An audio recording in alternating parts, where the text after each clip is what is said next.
Muling nagbabala ang PHIVOLCS tungkol sa volcanic smog o VOG mula sa Bulkang Taal. Naobserbahan yan sa Taal Lake mula kaninang alas 10 ng umaga. Paalala ng PHIVOLCS, acidic ang VOG dahil sa taglay nitong sulfur dioxide.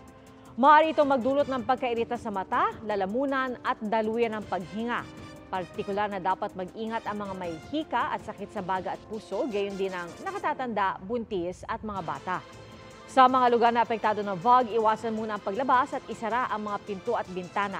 At kung hindi maiwasang lumabas, gumamit ng N95 na face mask at uminom ng maraming tubig para maiwasan ang pagkairita ng lalamunan.